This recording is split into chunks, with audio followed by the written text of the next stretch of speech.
What a game last night, eh? 4,900 went. Unbelievable, the amount of fans. That behind that goal was absolutely rammed. But, yeah, superb. I was looking at the team selection. Obviously, I might need your help for the first half because my Wi-Fi was just awful. But I did see the team selection. Obviously, Milan sick. So KKH started, who I thought might be all right in the usual role. Obviously, I was surprised Sims was benched and Hadji was starting. Went with three centre backs with Wolfie and Kitchen and Bobby. And I think by the looks of it, EMC was benched and Tats was brought on into the side. Is that about right? That was exactly right. Yeah. So in the interview afterwards, I think Lampard sort of alluded that he wanted to sort of shore things up effectively. Hence why I think he went with the back three, which makes sense. First half, Preston didn't really cause any problems at all. We dominated the game a little bit. I'd say we edged it. I'd say created quite a few chances and stuff. Shane Milan wasn't available. Obviously, he had the sickness which seemed to be going around. Obviously, hopefully, not too many of the guys are feeling it.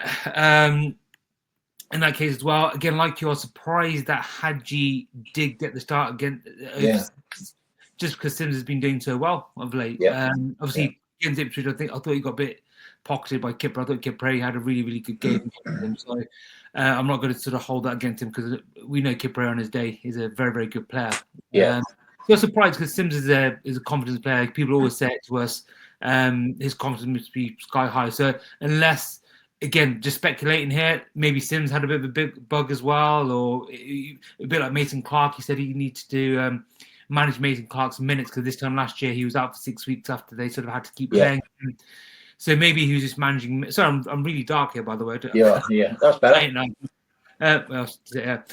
So maybe it's managing minutes. I don't quite know, but I'd have to say that first half, we did quite well. We limited them to pretty much nothing. They had one opportunity when they sort of played through us a little bit, but we played well. The pitch was, I thought, was really, really bad. I sort of commented. Looked tacky, didn't it? Yeah, I commented quite early on that the ball wasn't rolling well at all, so we were hitting a few long balls, which was paying dividends. Tats went through, but sort of tripped over his own feet quite early on when I saw Hadji. Eccles played a lovely ball to Hadji. First touch wasn't great, went through, and then Tats played out even better ball with through to Hadji, and his first touch was immaculate, opened his body up, and their goalkeeper made a great save. So first half was probably the better half, I would say, performance-wise, up until that sending off, which obviously we'll go elaborate in this stuff a bit more detail. But I thought we played okay-ish. I thought it wasn't sort of too bad. I felt the goal was coming even before that sending off. So when did you start sort of getting into the game? Probably late on 40-odd minutes in the first half, so it was a little bit laggy, so I didn't really see too much. I saw that Eccles went off. Was he injured in a tackle? Yes. So KKH, again, we'll go into sort of player details in a little bit, but KKH played a bit of a short ball to him on the sideline. Right. He shielded the ball quite well, and I can't remember which one of their players came in and took Eccles out. I thought it was a booking myself personally. He got away with it though. They went right behind him, and Lampard said he got a kick in the calf. So hopefully it's nothing too serious. But I think he sort of walked off for maybe 10 minutes afterwards. But he had to come off a Torp, which again I'm sure wasn't part of the game plan because obviously Torp just come back from illness. Probably want to limit his minutes also. But yeah, Eccles came off, hopefully precaution, and he'll be back on Saturday. But we'll obviously have to wait and see. I'm sure we'll find out as the team's announced rather than any pressers beforehand. So I think I got to half time and then I saw that they'd had a player sent off. I saw the incident. Hadji looked like he was through. I think there was a bit of a mix-up between the defender and the keeper. I think the defender thought the keeper was coming and vice versa, and all of a sudden he reacted and sort of grabbed his shoulders outside the box, and I think he just kept going and went over in the box. Hadji did, that is, to get the foul, but obviously given a free kick, sent him off. I didn't see who played the ball through, but he looked like he was done for pace anyway. It certainly looked like a foul to me. Yeah, definitely. As Rodoni sort of played the ball through, I thought it was absolutely idiotic from the centre-back because, as we mentioned earlier, the ball was just not rolling at all. So the pace on the ball wasn't great. he had it under control, slowed down. Then he thought, "Oh crap, Hadji's going to catch up with me," and he sort of he obviously tried to catch up with him. But by that, he put his hands on his shoulder. I think Hadji took another step or two before falling down. In hindsight, I wish he said stayed on his feet and bury the shot now. But exactly. Yeah, it was a definite sending off. Silly foul from the centre back. But in hindsight, I think they played better with 10 men than 11 men. I thought it was, we were opening up quite a few times, 11 versus 11, and they weren't creating anything at all. I thought the centre backs had them under lock for that first half. There was at one moment when they had a chance, you probably wouldn't have saw it, where the final ball was quite poor. They sort of played through midfield. I thought Wolfenden could have, again, if he's a bit more confident, maybe sort of stepped out and sort of intercepted the ball, but he looked like he just backed off a little bit. That sort of left a 3-2 effectively, or 2-2. So the guy got past Wolfenden. Hesse Hayden had then come across, and the ball was paid to the left winger, I guess, or the forward on the left. The ball was not great, so it made him go really far wide. And that was the only real time that they had any sort of game. But I don't think they had a shot at all, or shot on target at all in the first half. Okay. So we managed, again, that's why I thought the formation worked quite well, because we sort of limited them to pretty much nothing at all, whilst playing a bit more long ball, a bit more direct. We sort of opened up a little bit, playing these nice long diagonal balls. We opened up a few times, and on another day, I think we could have maybe been 1-2 up before half time, but before the sending off as well. Just sort of talk through the opportunities. Let's say Tat sort of went through and fell over his own feet early on. Eccles played a wonderful ball to Hadji. Hadji's first touch wasn't fantastic, and sort of had a wild shot, I think, was his left foot. Second with Tats, again, brilliant ball, brilliant first touch, got it past the defender, opened his body up, Henry-esque. And again, maybe a bit more sharpness. He would have had a bit more conviction in that shot, I feel. But the goalkeeper did make a brilliant save. But you're that close to the goal, open your body up. The goalkeeper shouldn't even be, it shouldn't even be questioned as well. And then obviously the big one, I think it's maybe after the sending off, where Bobby Thomas, the long throw in, got flicked on and had header. Yeah, all that. Yeah, he may be a little bit off balance to get to sort of stick up for Hadji a little bit, but you've got to be burying those. So the second 1-on-1 and that header, Hadji on another day would have had 2 goals before half time. Also, again with Hadji, I think he's a bit sort of Marmite with a lot of fans. I'm in the camp that he's frustrating. I think he had about 3 offside in that first half, which were like coming back from offside position. Absolutely did my head in. But he's making those runs. I thought he had sort of a bit between his teeth a little bit yesterday, especially in that first half. He's making the runs. He's nice and direct. He was getting the opportunities. And I always say I'd rather have my striker getting the opportunities rather than not getting the opportunities at all in that case. So, again, I think we sort of allow other players the benefit of getting much sharpness, i.e. Rodoni. He sort of gets away with it a little bit, but I think we sort of expected him to be firing straight away. Yeah. A bit unfair on his part in that case. But that for me is a bit of a summary of the first half. And now we'll come on to you. You can sort of speak about this, because you probably saw more of the second half. But first of all, obviously the change. What do you think of the change at half time after that sending off? Yeah, I mean, I think I put it on the chat that now they're down to 10 men.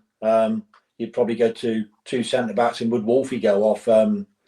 I didn't really realise he was on the bench and who wasn't really about coming on. But I think somebody commented might give it 5 or 10 minutes, and then I think somebody else had said he'd done it at half time. So it makes sense. There's no point having 3 centre halves. Well, I say this, there's no point having 3 centre halves against 1 up top, which is what they went to start with. But we could have done with 3 at the back towards the end of the game. I was a bit like you. I was surprised Hadji went off, and from what you said and from what I've read, I did see him at Ipswich for 15 minutes, and he didn't really do too much, as I didn't expect too much for 15 minutes. But, it sounds like from a lot of people who was making some decent runs last night, getting stuck in, had some chances, and you think, oh, right, okay, I wouldn't have expected that, to be brutally honest, for him coming back after his illness and missing his games out. But I thought the change was the right thing to do.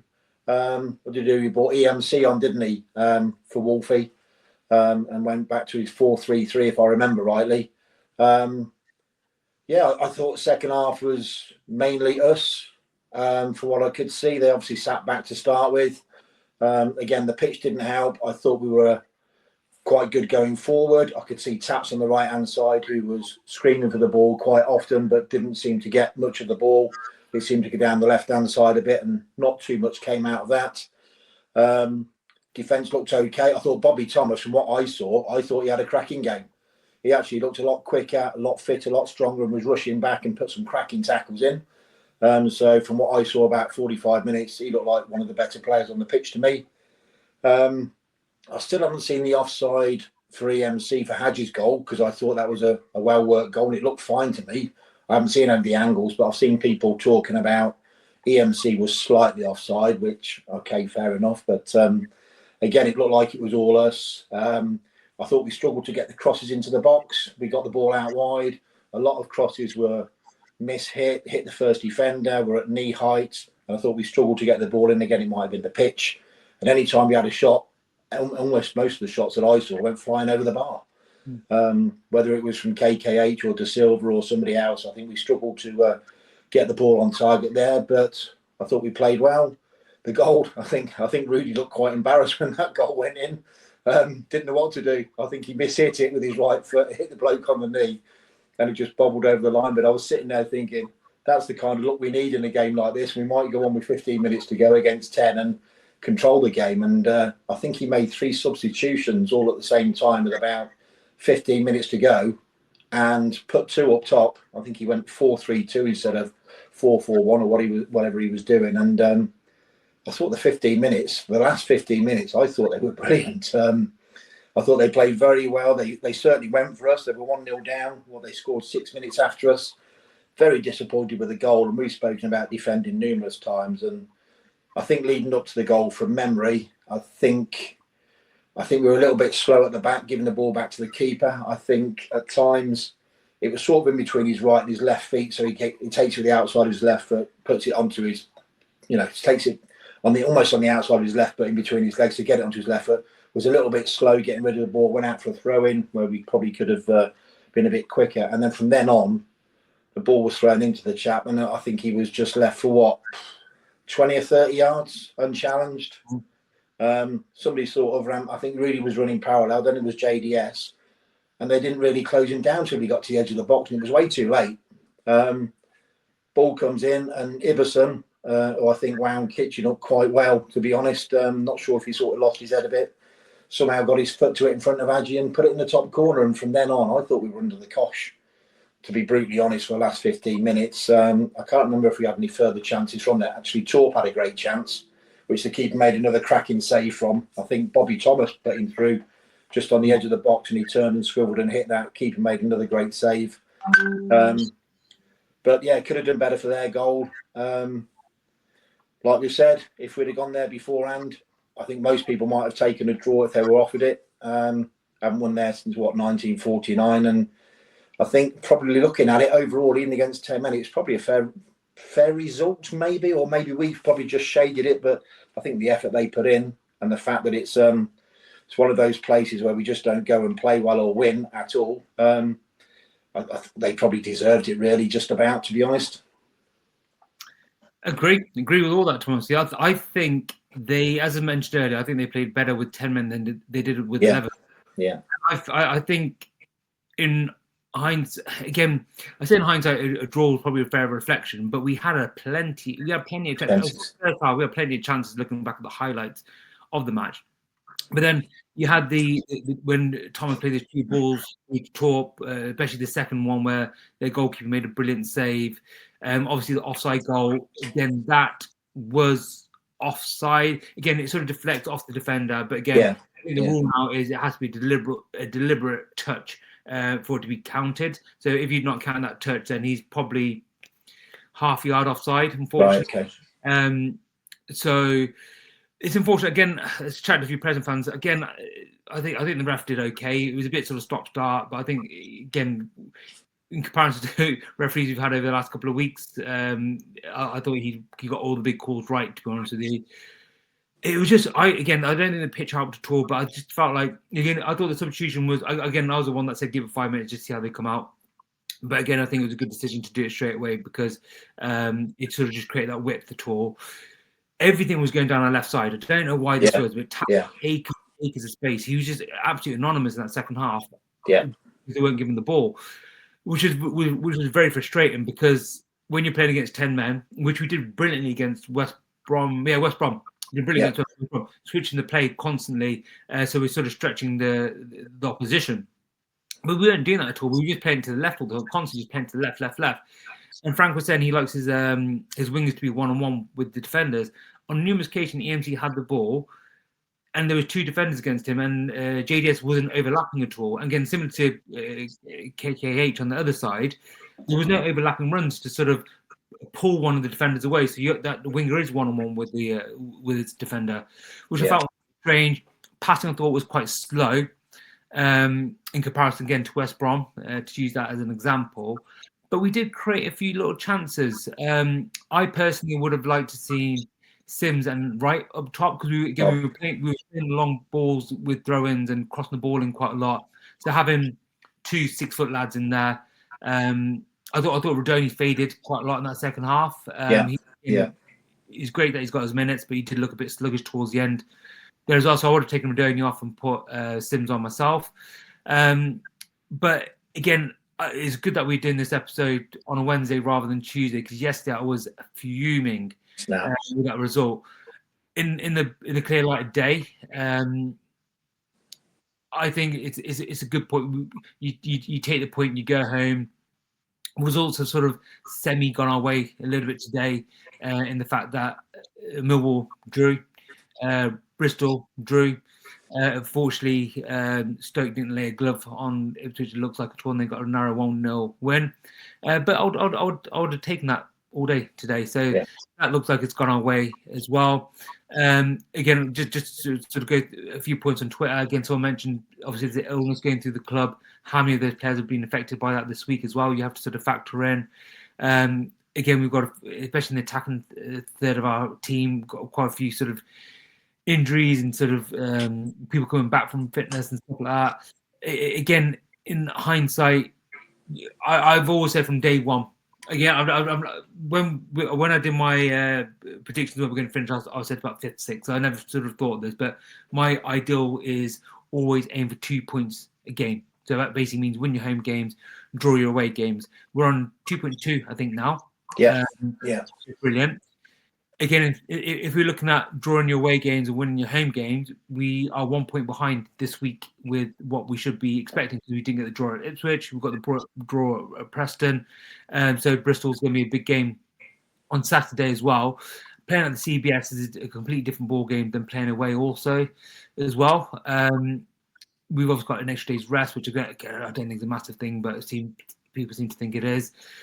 So I think we need to sort of just go in with a bit of vigor. I thought over the 2 games we played well enough to get better results out of the 2, which maybe nick again. I think, as I said, I think 3-0 sort of flattered them a little bit, but fair play to them. They took their chances. We didn't take our chances.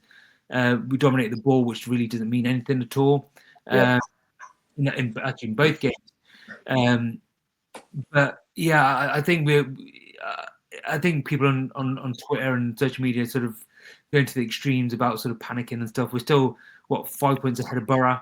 We're 9 points. 9, Millwall now the goal difference gives an extra point, so let's call it 6 and 10. So 2 wins and 3 wins and a draw. We are 10 points ahead of Ipswich, I think now. Again, 11 including the goal difference, but they are closing that goal difference as well. So again, we've got a tough little run-in, as we know.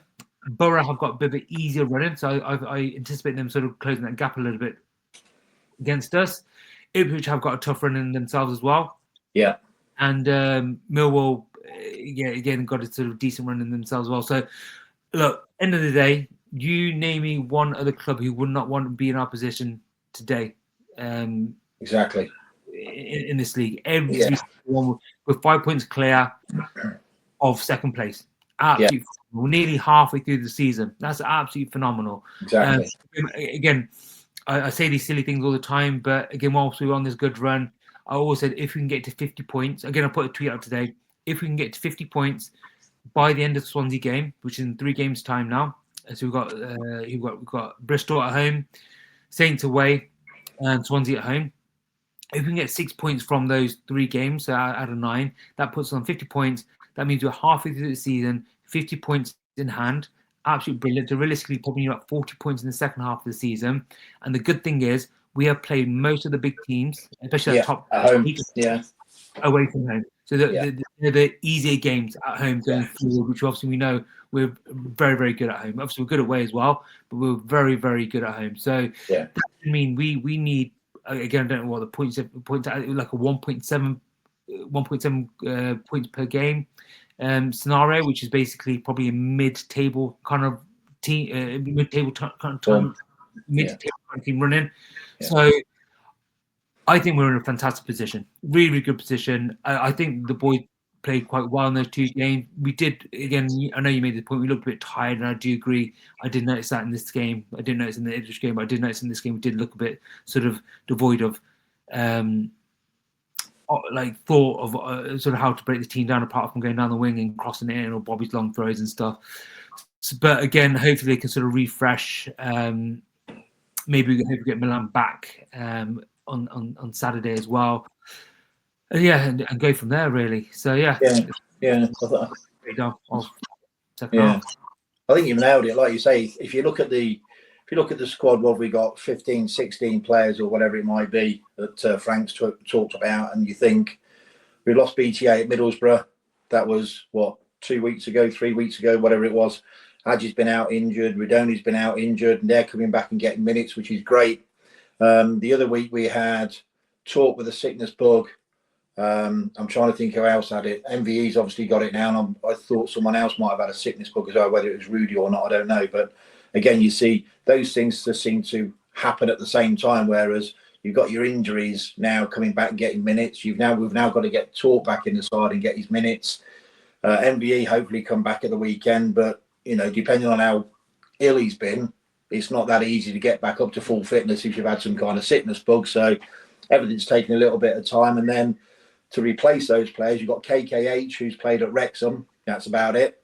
Wolfie, who's probably played at Wrexham and Pompey, and maybe the odd cameo game at the CBS now and again. So he's not had many minutes. And I saw both of those getting a bit of stick, really, which I can understand, because I guess, everybody says they're professional football. They train with them 6-7 days a week. They should be able to do this, that, and the other. But they just seem to be thrown into the limelight into these big games all of a sudden. Wrexham away when everybody was focusing on it, Ipswich away, and then obviously Preston where we never win and everybody's talking about it. And it can't be easy just to drop into the side and know exactly what everybody's doing. And like you mentioned about overlap here, overlap there, and communication. And it's just one of those things that happens in football when you haven't got a massive squad, and quite rightly. But like you said, we are 5 points clear after 20 games. We're 10 points clear of third. Everybody would want to swap with us, surely. Everybody in that league would swap with us after 20 games to be where we are. I don't know anybody that wouldn't, really. It's just, we, like you said, we win Saturday, almost everything's forgotten. I'd have taken 2 points from Ipswich and Preston away. So the fact we've got 1 out of 2 doesn't really make an awful lot of difference in the grand scheme of things. We'd be 6 points ahead instead of 5. Yes, it's another point, but losing away at Ipswich is no disgrace. We've all said it wasn't a 3-0. I think they were the better side, deserved to win it. But then again, last night, I think we probably said we were slightly the better side, created more chances. Could have, should have, would have won it, but we get a point and we move on. So, watch Bristol City tonight, and I thought they were done and dusted at half-time against Leicester, because Leicester played them off the park. It was men against boys. 45 minutes, men against boys. It looked like a massive gulf, and then I don't know what happened at half-time, but talk about a game of 2 halves. I mean, Leicester hit the bar in the first half, had some chances, scored 2 goals, 2 relatively straightforward and well-worked goals. Bristol City hit the bar in the second half. Sinclair Armstrong cleared one off the Leicester goal line for his own team and hit the bar as well. He came on, he looked a bit of a lump. They obviously 2-2 in the end, but we've got them at the weekend. And I think from what I can remember, it's always a close game with Bristol City.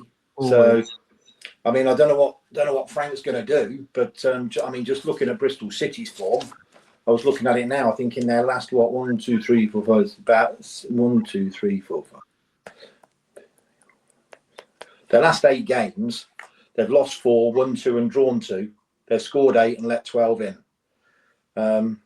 You know, they've.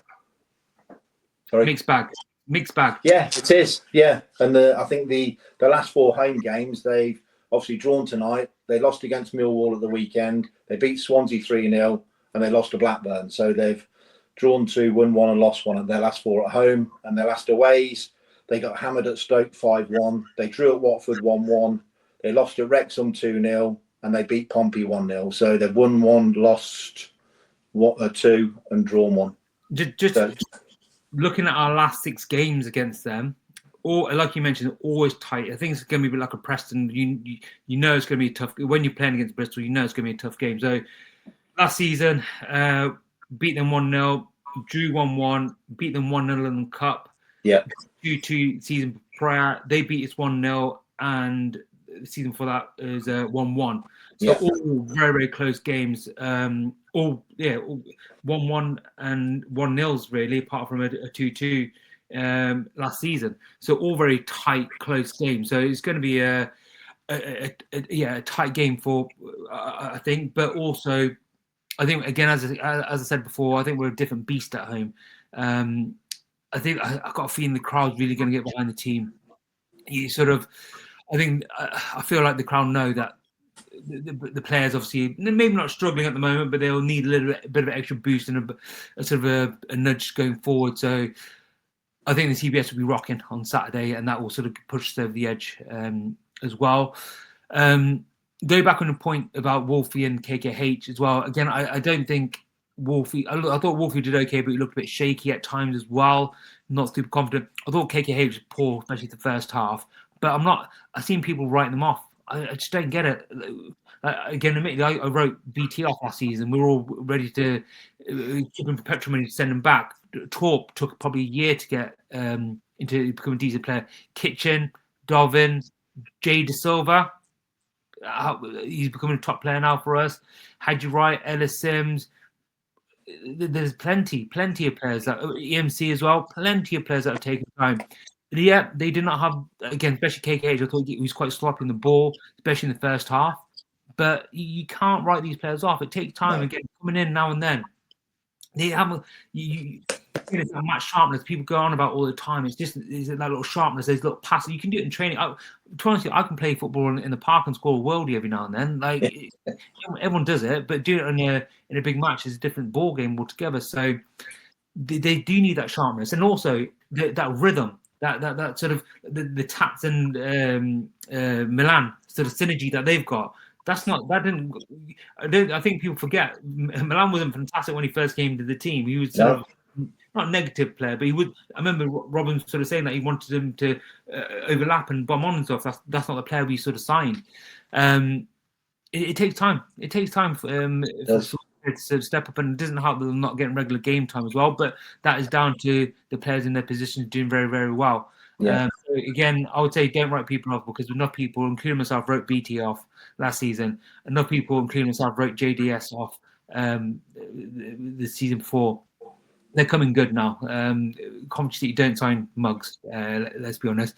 Wolfie, KKH, every trophy possible for Preston last year. You don't do that if you're a mug. Wolfie got promoted 2 years in a row, got to the Premier League, played like 10, 15 games in the Premier League. You don't do that if you're a mug. Exactly. So they're good players in there. So yeah, I wouldn't write them off at all. Again, if Milan wasn't fit, no qualms with KKH playing at right back. And again, I feel he'll get better and better and better in that case as well. But yeah, let's go into the Bristol game. Obviously, your local team, Bristol. Yeah.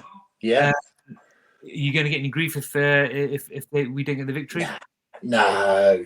My lad went there tonight with a couple of his mates, and so I thought I'd watch the game just in case I could see him on the TV. But it was actually, like I say, it was a complete game of 2 halves. Leicester first half, Bristol City second half. from what I saw, only very quickly, Reece from Preston looks a bit of a handful. Certainly the second half, he looked quite a bit of a lump. Scored a decent header. Their fullbacks get forward quite a lot, and I noticed tonight quite often they arrive at the back post from crosses. Their two fullbacks, Pring and McCrory, I think they're called. So they both had, I thought, decent games. Certainly going forward. The man we've spoken about before, Mehmeti, certainly runs the show for them. Decent player. I think he's actually British Albania or something like that. I did look it up, but he's a very good player. Certainly links up play and looks quite useful. And they had Twine on for the first half. He gave the penalty away and then was subbed at half time. I don't think he's injured, so I don't know why he was taken off. And Sinclair Armstrong came on, who was at QPR the other season. But again, he looks a bit of a lump, but I don't think there's an awful lot of end product from him at the time. But they certainly looked a decent side and probably could have nicked it against Leicester tonight, who I thought were very good first half. So, yeah, it was a proper game of two halves, and it'll be interesting to see how we set up against them at the weekend. I would assume, being at home, he's probably going to go 4-3-3. I would assume goalkeeper picks himself. If Milan's fit, he will probably start with Bobby, Kitchen and De Silva. I'm assuming Grimes is fit and Torp, maybe. I don't know about Rudy. I'm assuming he's okay. I haven't heard anything about those three, so I would probably expect those three. Depends how Eccles is. Yeah.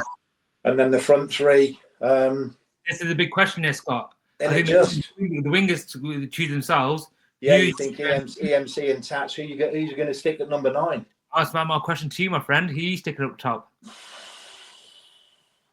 I've got what I think should happen, but I think I know what's going to happen. Personally, I think you got to play Ellis Sims myself. I do think Hadji had a good game the other day, but there's two reasons why I think I'll go with Sims. One, he's been in good form. He's been playing very well. He's working hard for the team. Playing against back three, he does quite well against back threes as well. Who do play back three recently? He did quite well. He's running down centre backs. He's causing problems and stuff as well. Second of all, I don't think it sends a good message to I appreciate, obviously, Frank Hadji's Frank's boy, but I don't think it sends a good message to Hadji to Sim. Sorry, so I think the main thing is, who do you want coming off the bench with 15-20 minutes to go? Ellis Sims or Hadji Wright? I would definitely want a Hadji Wright coming on and give you a little bit more spark, I feel.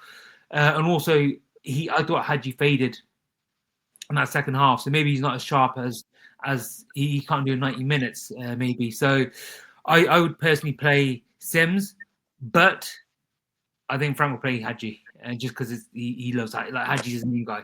Yeah, I just couldn't. I didn't hear any updates from last night as to why Hadji started and Sims didn't, because I've never been a big fan of Sims, but credit where credit's due. Up until the Ipswich game, and let's be honest, nobody was great against Ipswich, really. Nobody had a cracking game, so all much of a muchness. But before that, 5 goals in 3 games? Don't know why he was dropped. Obviously, Hadji came on last night and started. Sims came on towards the end, and like a lot of people are saying, Sims is a confidence player, and then to be dropped for whatever reason that I don't know, hopefully it's not shot into pieces. But I guess when you asked me, I was sitting there thinking I could probably flip a coin. Really, I can see why Sims would play after his efforts in the last 4 or 5 games where he scored goals.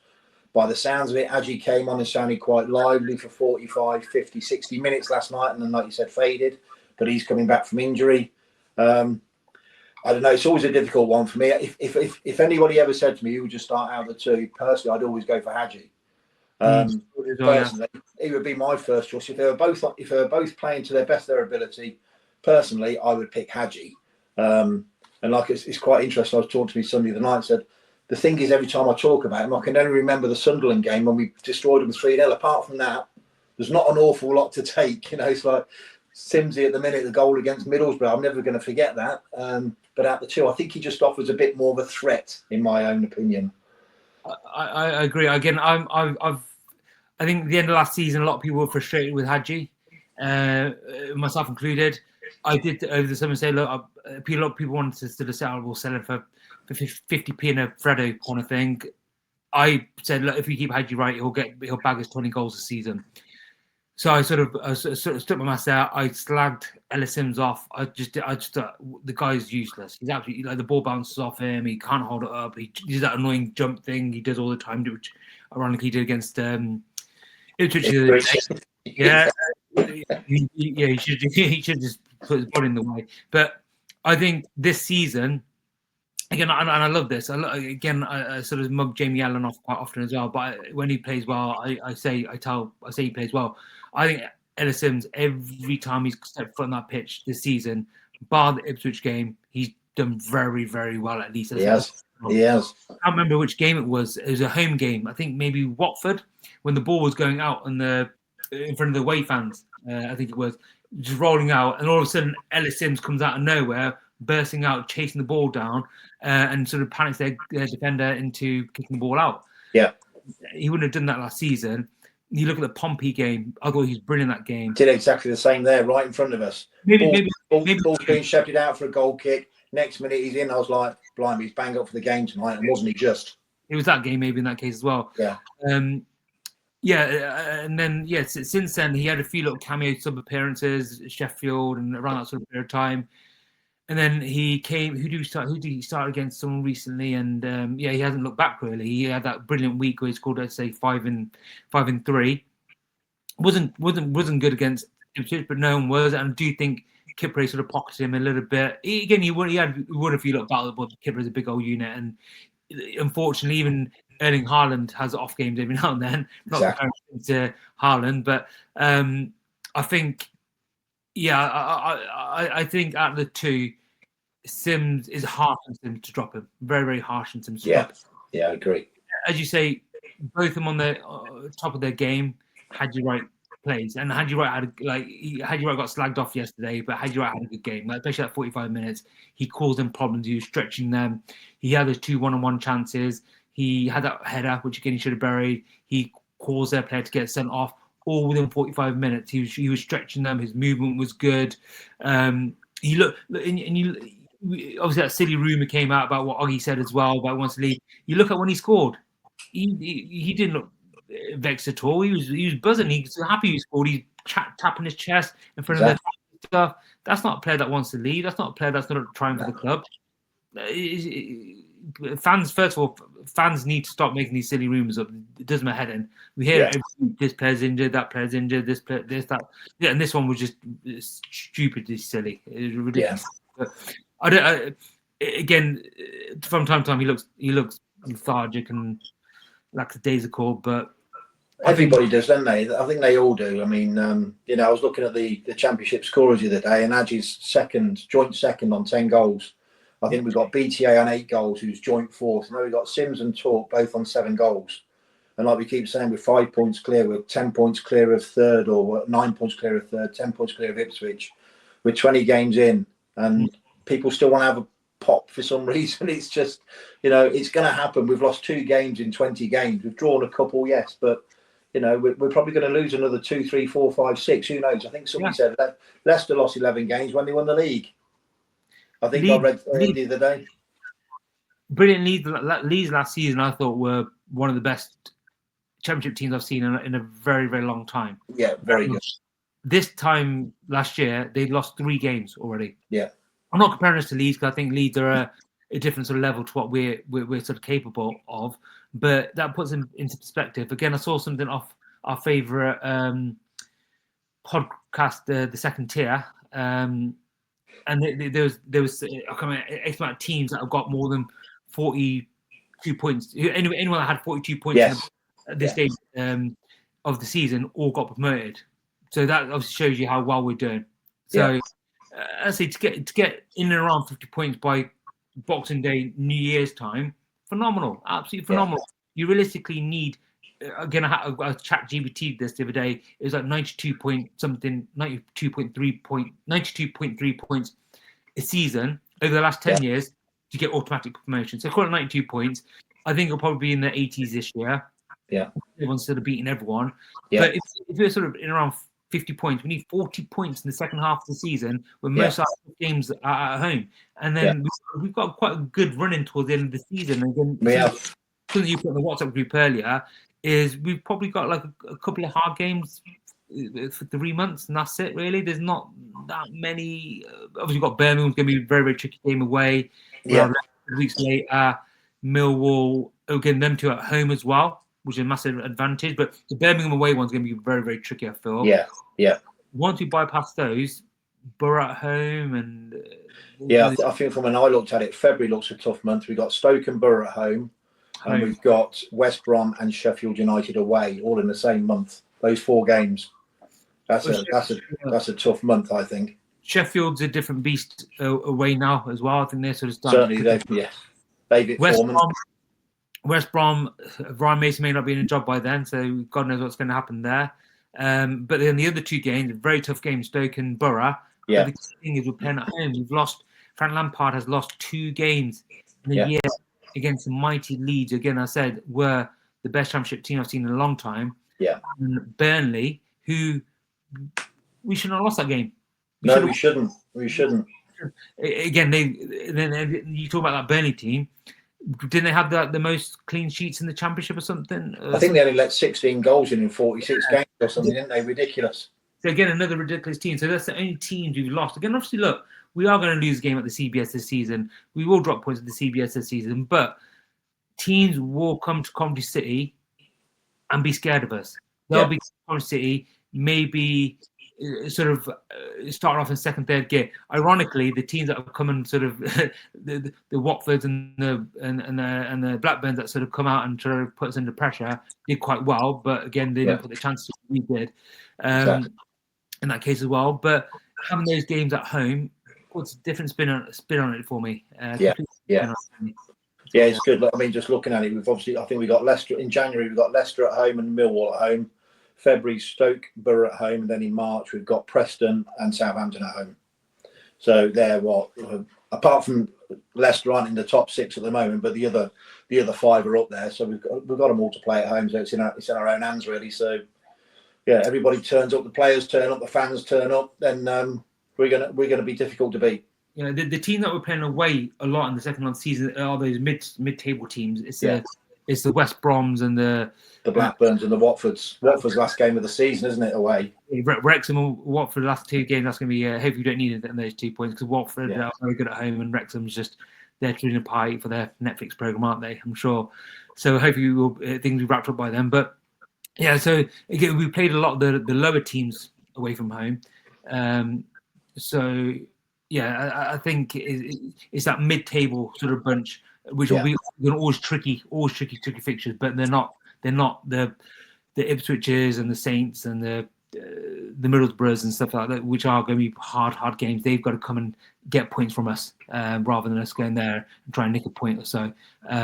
So it'll be a different kettle of fish altogether. So I think, as I said, I think if you had this conversation yesterday, I think it may be a bit of a different sort of vibe. But I think today I'm feeling a lot more positive about it all. And I saw a Stoke fan sort of put on Twitter as well. Coventry are sort of stressing that they lost 1 match and drew 1 match in the last 2. 5 points clear.